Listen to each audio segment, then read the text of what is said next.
Welcome back to another episode of the RAG Report podcast, my daily bulletin show where I bring to you recruitment owners, advisors and suppliers to the industry to give their take on what's going on, how they're coping and thoughts for the future so that we can all navigate together through COVID-19. Today, I'm excited to be joined by Alessandro Mantell. He's the Managing Director of Mantell Associates, a life sciences and pharmaceutical headhunting firm based in central London.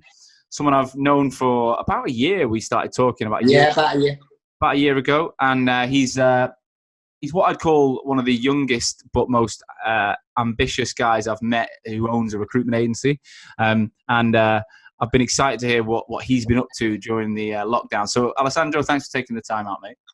Thank you very much for having me on, Sean. And it's been, it's definitely been an absolutely crazy time in terms of COVID, all that kind of stuff. How have you found it all on your side as well? Oh, well, do you know what? You're the first person who's opened it up by asking me a question. I normally do the talking, but do you know what? It's been interesting. I think for the what are we in, week 6, week 7? Yeah. I'd say the first couple of weeks was scary for us all, right? We didn't know what was going on, and but in the last couple of weeks, I feel like things are settling down. Clients are coming back. Clients that we've got are really enjoying the process. They're investing in marketing. I feel like a lot of people are talking about the things that I've been talking about as a result of COVID. So I'm not reveling in it for any stretch. But I definitely think that, like, you know, digital marketing, online presence is super important, more so than ever. So in some ways, for me, it's been some good aspects. But look, this is about you. Tell us, for the listeners' benefit, paint the picture. What the hell is your life like right now? So life has been absolutely mental. So I'm actually based in Clapham Junction in London, but the office that we have is in central London. And it was actually at a crazy time because we had literally just shut down our office and outgrown our office in Clapham Common and were about to move into central London, London Bridge. And on the day of moving is the day that we got the information through about COVID, everything shut down. So it was like day one, everyone's working from home. So at that point, it was immediately time to kind of adjust. And you've got all that excitement that you've got going on about your new office, about all that kind of stuff. And then all of this hit. And I found it hard at the start to adjust to managing a company completely remotely. So, of course, we've got the laptops, phones, all of that kind of stuff to be able to do our jobs effectively. It wasn't actually about the team. It was about me and how I was adjusting. Yeah. And it was difficult. But what we got to take into account is everybody, literally everybody, is in the same boat in terms of what we're doing. And Mantell Associates as a business specialise not only in life science and pharmaceutical, but actually even nicher than that. So we've been really fortunate because we've done a lot of work with companies who specialise in the area of vaccines and viral vectors. Really? Wow. Yeah, so we're actually partnered with a company out in the US right now who are looking to bring forward vaccines. So they're looking to hire rapidly.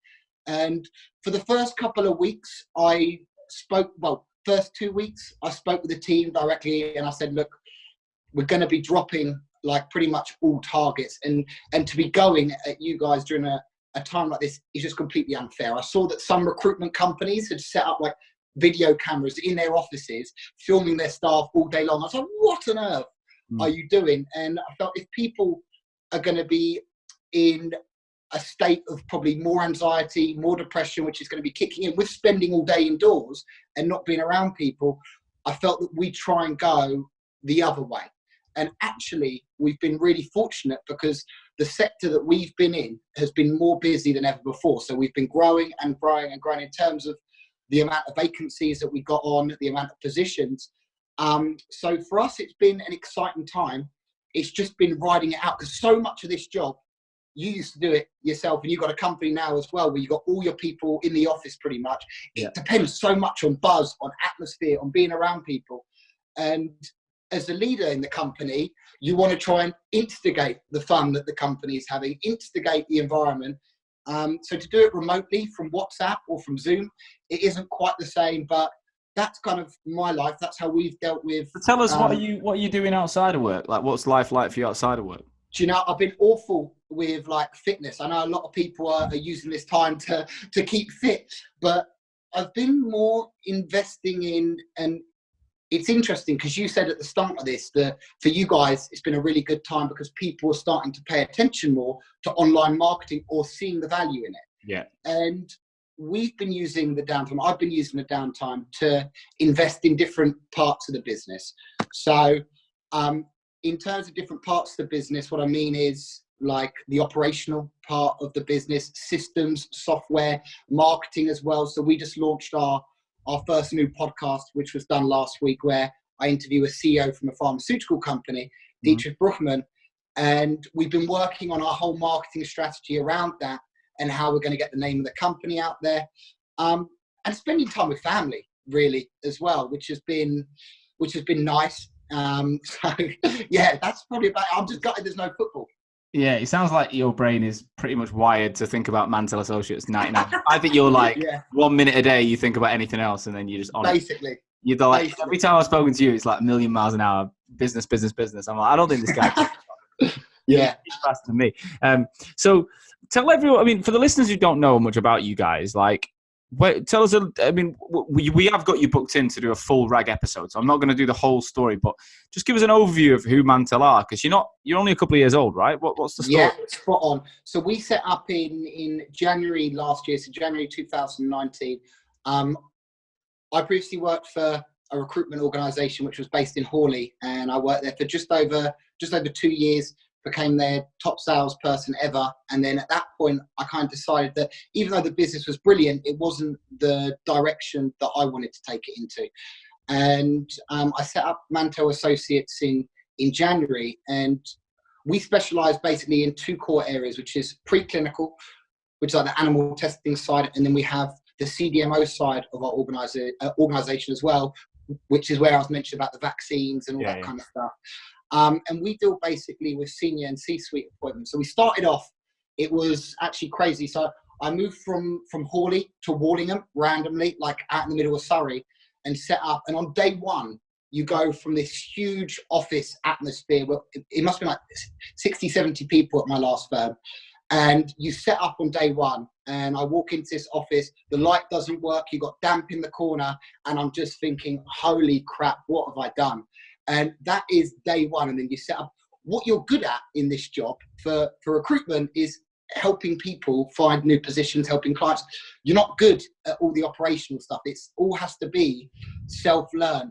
And that was kind of it. And we've built organically. We're now up to 7 people inside the organization, and we've been growing and growing and growing. And we've been fortunate with the clients we've had because it's senior level appointments. We don't have to maybe do 15 every single month to keep going, but maybe 2 or 3, hopefully more, of course, but sitting at that rate. And that's where we're at the moment. And just got 7 people.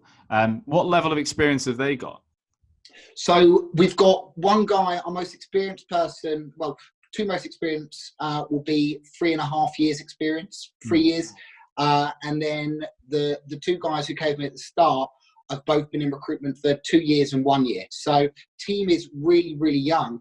How are they coping with this then? So I think one of the things about working from home, I think, which a lot of people don't really take into consideration as much as they probably should, is, everyone's circumstances are totally different. So depending on your age, your marital situation or relationship situation, like you could have a very different scenario. I remember when I lived in Clapham and I lived with my best mates. Oh wow, you lived there as well? Yeah, I lived in Clapham North for 4.5 years. And nice. It was amazing. Like, we lived with my best mates, my business partner now, and another guy who's also a recruiter. I only know recruiters, by the way. I don't have a single. I don't think even both my brothers worked in recruitment. I think everyone works for it. But we basically just had it. We tore it up. We worked in the city all week. We went out on a Thursday. We went out all weekend. And if you'd have asked me then to work from home, I'd had like this rickety kitchen table, 3 of us. We would have played FIFA probably half the time. and like. Whereas now I've got like my wife and my dog, and she's working personal training online. I'm working, and I'm set up for it. My life's calm. Like, whereas if you've got 7 people pretty young, how are they coping? So really good. So what we had as well was we actually hit lockdown a little bit earlier than when lockdown started. So we got the information and we then had the choice to move into central London. It wasn't completely on lockdown, but we decided at that point, because in our team, a lot of them are going to be living at home with their parents still. Right. And a lot of, not necessarily certain people, but some of them have people in their families who are going to be more high risk. So even if they were coming into central London, they're doing all that travel from outside of London into London, that they could potentially be kind of high risk people. So they've had to adjust that situation. Everyone's adjusted well. And I think where we've been fortunate is because we've had so much on, I haven't had to do what some of the other companies have done, where it's like micromanaging, calling all the time, checking everyone's busy, we can see it from our results or from what's going on. And we've tried to keep in touch as much as possible and just make sure that everyone's feeling okay. And I read an article a few weeks ago, and this is where I realized, man, I'm screwing up, because so many businesses were doing video calls and doing these things with their teams, where they're speaking via video calls, having the conferences. And to be honest with you, coming from such a high pressure environment where it's all about results, you sometimes shut off, I think, that part of your brain where it's like, okay, we should be doing. And I started to realize in myself, I've not adjusted well enough. And as a business, we haven't adjusted to keeping the team spirit as highly as possible. So since we've implemented video calls and since we've done all of this, everything has been really good. So at the beginning of lockdown, what were you doing? Just having like a conference call or just messaging? Yeah. So I was basically phoning different people during different points a day, morning meetings and stuff like that, but all via telephone call. It was only when I read that another young MD who I'm friends with locally here wrote an article. He works in the events business, and he'd basically gone from completely zero, had to furlough a lot of his staff, and he'd written an article about how he was still video calling his staff most days just to keep in touch and how important it is. And I thought, hang on a second, I've not got any of these issues that this person has, or me and you both don't have these issues that this person has, and he's doing it. So yeah, started to implement it and took it from there, and it's helped massively. Well, I think most people are doing that, but I love the fact you're honest about the fact you missed it. Right? We were like semi-remote anyway, so most of our team there's a lot that didn't work in the office, and there's a lot that would do a day or two a week from home or whenever they wanted. So we had all the tech. I don't think there was any disruption for me in our business, but I still don't. The fact is, we finished on the Thursday. I think it was the 11th or 12th of March. We came home that night, and I was watching the news, and it was the day before, like, the Friday was when it really started getting serious on TV, and then the following week's when they went into lockdown. So it was a week before everyone had to go home. And I just was like, none of us need to commute. We've all got laptops. We're all ready. Just close the office, thinking it was a couple of days. And I think there was, like you said, you didn't bring your new microphone home. Well, I didn't bring anything. Yeah. I've got a bag full of clothes and stuff in the office. Not that I only need that one bag. But seriously, like I didn't leave that day on the Thursday thinking that was the last time I was going to go to the office. So it was even now it's like I haven't seen my business partner properly for like 6-7 weeks, and crazy. I see him every day on video, and he's probably sick of my grey head, but that's a different topic.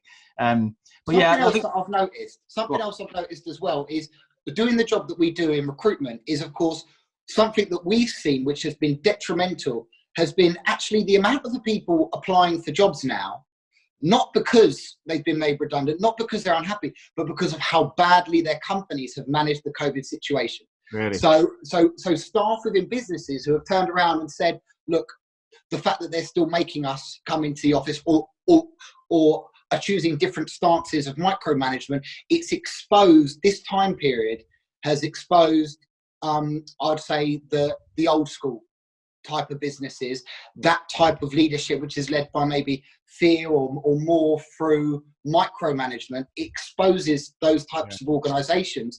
And we've had a huge amount of applications, and that comes into also making sure, if you're hearing these conversations, making sure that you're not doing that, and making sure that we're adapting as well as possible. So yeah, that's been interesting. Yeah, I think look, no one was prepared for this, and I'm not going to say we've handled it perfectly. I don't think anyone can say that, but I think one thing I've tried to do is remain positive about what I can control. Like, I'm trying to from about a week in, I was just consuming news. I remember the first week I had about 3 pints of Guinness a day. I was just like watching the news with a pint of Guinness going.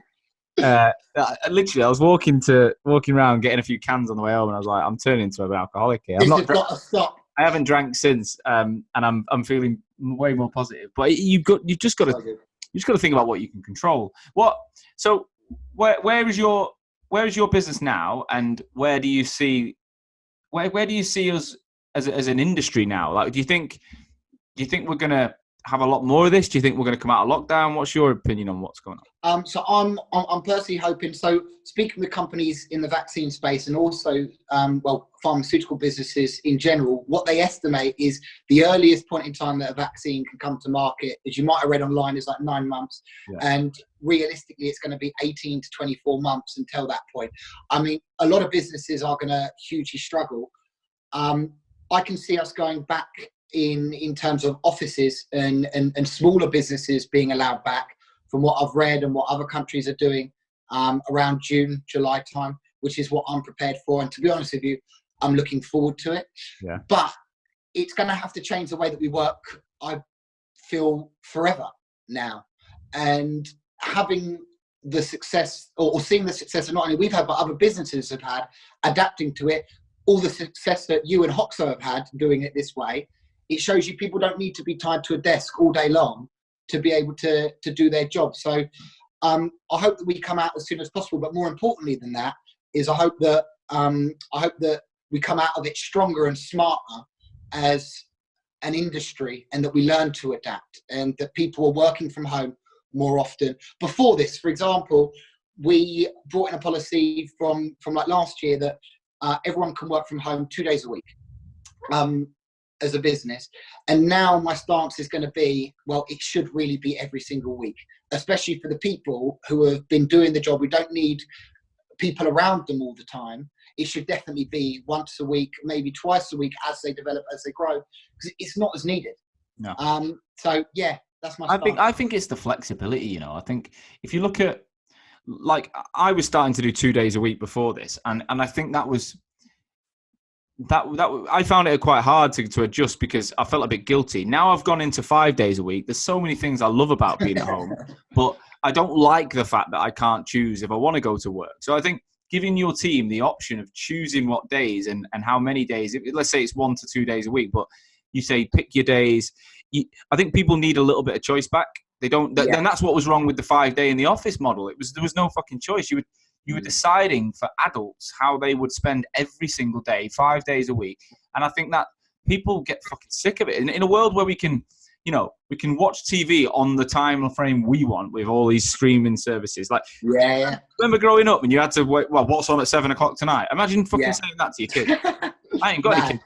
But they go, piss off. I'll watch 4 like Netflix, I don't have to wait. Like, we're in an absolute, like, inpatient, on-demand society now. So with that comes, if you choose whether I want to eat Deliveroo or I want to watch Netflix or I want to buy on Amazon or buy on ASOS or you can go on holiday through booking.com, why do you really want your employer to say you have to wear a suit and come to the office 5 days a week? No.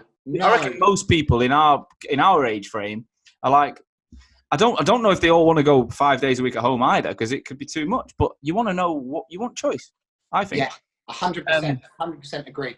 So to tell us a bit more about this whole vaccine information and what, is there any other information you're privy to? Because you sound like you got contacts in places I don't. So. Oh mate, dodgy contacts. But it is it is basically just that. But we've just had a real kind of spur with it, and people optimistic. I actually shared something earlier on about COVID off the Mantell Associates page, which was a video of these 2 doctors based in San Diego. You've got to give it a watch, and it's like talking about his stance, or him and his partner's stance, is like we should be going back immediately, regardless of vaccines, because of all of the issues that are happening are working out worse than COVID. People staying indoors too long, not getting out enough. In terms of the way that our immune system works as well, is we need to be outside in order to strengthen our immune system. So be around people, pick up bacteria, pick up diseases as such, but our body learns to beat them over time. Whereas if we're staying indoors all day, our immune system naturally gets weaker. So when we do come out of lockdown, what they're predicting is that a lot of these people are going to go back into reality, and actually their immune systems are going to be so much weaker that the world's going to have more diseases or more unwell people. So keeping us in a state of lockdown, sure, it's okay for these multimillionaires who have huge back gardens and people around all the time, but for the average person, especially like in London or in cities or in apartments, this is causing huge, it can be unhealthy. So I think the whole emphasis around even the vaccine companies is let's get people back to work, because it's having a detrimental effect on everything. If you can go to a supermarket and they can organize it so clearly, like, I know it's going to take a lot of planning, but surely almost every scenario needs to just have a COVID plan, as opposed to saying forget it all. We need to go, well, how do we do it safely, right? Because if you keep, I don't know, people that are seriously vulnerable they need to value their own life and say, I'm not going to go anywhere. And then the people around them need to be clever and careful. But that, again, it is sad when you've got, like, you know, if you've got young kids and you've got your parents and your parents are vulnerable, do they see their grandparents? There's a lot of question marks. But on the whole, I'm hoping we can go, like you say, we can take people that are healthy and they can apply common sense to try and go back to some form of movement and normality. Yeah, absolutely. Absolutely. And the knock-on effect to recruiters is then, you know, businesses will be back. Like, there'll be more building sites open, there'll be more restaurants open, there'll be more events happening again, and then all these other things knock onto the recruitment industry. 100%. What's the one thing then, would you say, that you've learned the most from this process, and what would you take with you in the new world? Working from home isn't easy, and people think, you just said something brilliant, which was that working from home, you used to work from home and then you'd see, like, you'd feel as if you weren't doing work. Guilty, yeah. And actually, it's much harder to work from home, I feel anyway, especially in a sales or recruitment organization. It's harder. So I think people need to stop seeing it as short. Like, beforehand, the whole perception of it was that the person's not going to be doing work, they're going to be sitting in bed doing the thing if someone's working from home. Whereas now I think it's changed the whole perception of what working from home is, and how it works. So I guess the one thing I take from all of this is that working from home isn't what people used to think it was, and it has its struggles as well, but the businesses should be giving people the choice. And you said that part, which is people should have the choice. If your job is able to be done at home, then you should have the choice to do it at home as well. Yeah, have that flexibility. Awesome, mate. Well, look, thanks so much for taking the time. It's always fun. Always enjoy my conversations with you, mate. And I'm sure the listeners will get value from it. If anyone listening wants to reach out and ask you any questions, are you open to that? Yeah, of course. Right. Looking forward to it. Well, I'll guys, reach out to Alessandro. He's a young owner who's doing some awesome stuff. I'm sure there's loads to learn outside of this podcast. We're going to get you on the full rag very soon as well. Guys, thanks so much for listening again. I really appreciate every single one of you that has listened. If you enjoyed the show, as I always say, I don't ask for money to listen, but I do ask you to do one thing, which is share this show. Share the podcast with someone you know. Get it out to a friend, a colleague, a boss, even a competitor. And let's bring the industry together. Let's stay strong, and we'll come through it faster. I'll be back again tomorrow with another story of growth and another take on COVID-19. In the meantime, you stay safe, and I'll see you soon.